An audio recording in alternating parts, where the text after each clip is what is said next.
In 1941, the biggest invasion force in human history crossed over the Soviet border and began their long march to Moscow. But why would the Germans do such a thing whilst already at war with the British Empire? According to the historical narrative, it tends to go as follows. Hitler, as he stated in Mein Kampf, had always planned to implement his infamous Lebensraum idea by invading and colonizing the Soviet Union. Some will take this a step further and say that he planned to exterminate or enslave the current inhabitants. Now, with continental Europe either under his control, allied to him, or neutral, it was time for Hitler to complete his conquest of Europe. Stalin, on the other hand, was sitting with his feet up and was taken totally by surprise by the German invasion.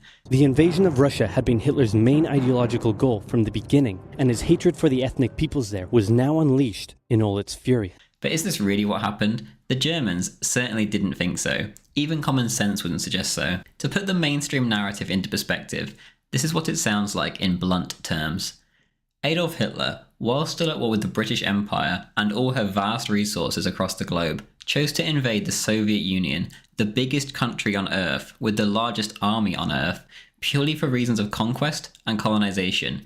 The East would always require more men, equipment, and vehicles than the West, so in doing so, he was choosing to divert the majority of his means of making war away from the war with Britain. This makes no sense. It is simply historical revision to fit the good guys, bad guys Hollywood narrative. It's simple, and therefore easy to listen to, absorb, and then believe. In the mainstream narrative, the Soviet Union is portrayed as evil beyond description between the years 1917 and 1941, especially when they invaded the Baltic states and Poland, or inflicted the Holodomor upon the Ukrainians. Then, from 1941 to 1945, they are the saviours of the world at best, and at worst, the lesser of two evils, who valiantly stopped Adolf Hitler's evil Nazi Germany.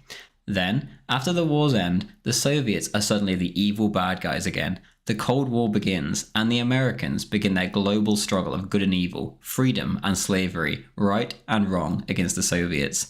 The Cold War, which in a way never ended. Russia is still painted as the Soviet Union today.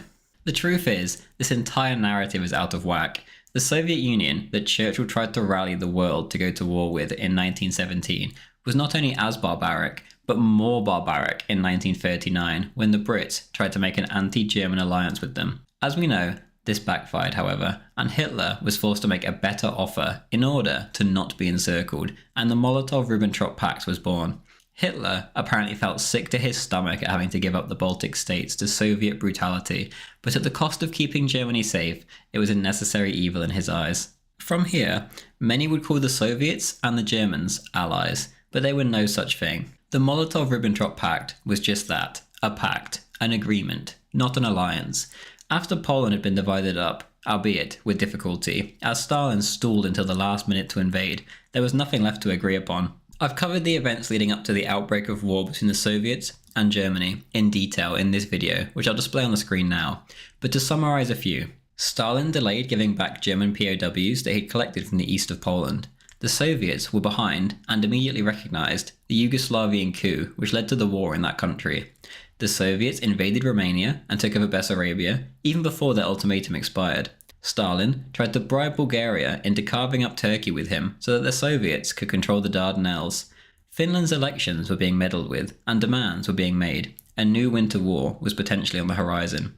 As a result of all this, all of Eastern Europe was throwing themselves into the arms of Hitler, begging for alliances, guarantees, and protection from the increasingly bold Soviets. And finally, and most importantly, on the eastern border of Germany, there was an absolutely gigantic buildup of troops, armour and aircraft. In fact, the biggest in history. Recon flights returned home with terrifying tales of tank parks loaded to the brim and airfields overflowing with planes. Construction was underway absolutely everywhere. The most worrying thing of all, however, was that none of the construction projects were defensive. These were not anti-tank ditches and bunkers. These were offensive projects.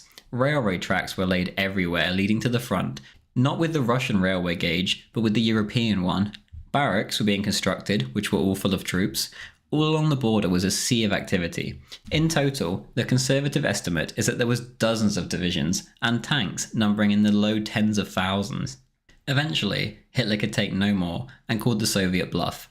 Soviet Foreign Minister Molotov was invited to Berlin to sign the Tripartite Pact, whilst Hitler knew full well that the Soviets would never do such a thing. To no one's surprise, instead of signing, Molotov dished out a list of demands. 1. No German troops in Finland. 2. Soviet military occupation of Turkey. 3. Recognition of the Persian Gulf as a Soviet sphere of influence. 4. Japan must renounce its claims on Soviet territory. 5. Bulgaria must become a Soviet-controlled state in order to protect Soviet control of the Black Sea and the Dardanelles. The Soviets had been tricked into revealing their hand, and now Hitler could proceed with clarity. He had only one logical choice. With the British booted out of continental Europe, he had a limited amount of time now to attack the Soviets before they attacked Europe. Time was quite literally of the essence. In 1939, the Soviet army had 1.9 million men in its ranks. In 1941, it now had 5 million. If this build-up was allowed to continue, and the offensive preparations were allowed to continue all over the border, then Germany would never stand a chance, simply in terms of population and resources. Even now, it was perhaps too late, but Germany had to try. Does this situation sound like an unprovoked attack in order to acquire Lebensraum? Besides all the evidence, another point that matters is what the Germans themselves believed they were fighting for. Let's hear what they had to say. Firstly, let's hear from a man who would be most in the know.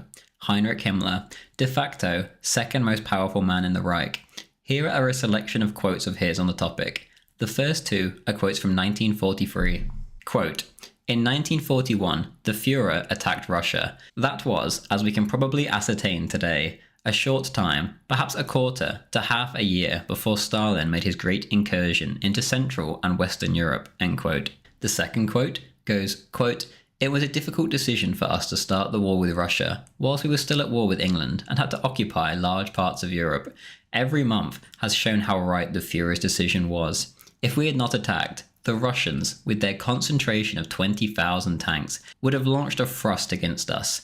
We must openly admit that no army in the world could have withstood this thrust. Like Attila, the Russians would have marched through the whole of Europe." End quote. And finally, earlier in 1942, he said, quote, "The war with Russia was the most necessary war there has ever been. I believe that no one is more called upon to recognize this than you, who have stood at the focal point of this struggle. For us, and especially for the whole German people, it is certain that if the Führer had not decided last year to attack Russia, then only a few months would have passed, and Russia would have attacked us. Whether Russia would have done this in a more or less harmless way, by invading Romania in the fall of 1941, destroying the fuel plants so important to Germany, which in turn would have made it impossible for us to attack Russia itself in Romania, and which would also have prevented us from stopping an attack on the German border. Russia, if it had continued with this plan, would probably have invaded Finland, and then, in 1942, would have descended upon a Europe which would have been only able to supply the Luftwaffe with its small domestic supplies of petroleum and gasoline artificially produced from lignite." End quote. As we can see, it's clear Himmler, the second most important man in the state, believed that Germany was fighting a preemptive war to stop the Soviet Union conquering Europe. There are hundreds more quotes along these same lines. Hitler, Himmler, and all the rest of them always talked of Europe as a whole, as opposed to just Germany or the German people, although obviously that was their first priority. To these men, Germany was the only nation who truly understood the gravity of the situation, given that they themselves had been through communist revolutions and barely come out on top. If the Soviets were to fall upon Europe, it would be, and eventually was in reality, a bloodbath. Now let's hear from Otto Ernst Remer, the man mostly responsible for stopping the July 20th coup against Hitler. Remer, whilst always remaining an anti-communist, did work with the KGB, and his party in West Germany was even partly funded by the Soviets, so it's safe to say this wasn't the most biased source ever. He was asked the following in a 1990 interview: "Did you agree with Hitler's policies, particularly his policy towards Russia?" And he replied, quote, "Regarding the military campaign against the Soviet Union. First of all, it should be clearly understood that at the time of the Balkans campaign in Yugoslavia and Greece in early 1941, when we had 10 divisions on the entire length of the Soviet border, the Russians had stationed 247 major military formations on our border. After the conclusion of the Balkans campaign, we then quickly placed, at most, 170 major military units on the border with the Soviet Union." The Russians had readied themselves for an attack. The initial successes of our forces against the Soviets were due to the fact that the Russians were not stationed in defensive positions, but were instead positioned right at the front for attack, which made it possible for us to quickly encircle large Soviet forces. Thus, in the first few weeks of the war, we were able to capture more than 3 million Soviet prisoners of war, as well as enormous quantities of war equipment, all of which was on the frontier, positioned for attack. That's the truth of the matter, which can be proven. I recently spoke with a Mr. Pemsel, who was a long-range aerial reconnaissance pilot. In the period before the beginning of the Soviet campaign, he flew as far as the Don River and observed and reported on this enormous concentration of Soviet forces on the border." End quote. He was then asked a follow-up question. Do you believe war with the Soviet Union was inevitable following Hitler and Molotov's meeting in November 1940? He answered, quote, "Soviet Foreign Minister Molotov demanded the Dardanelles. That is, we were supposed to approve the turning over of foreign territory which belonged to the Turks.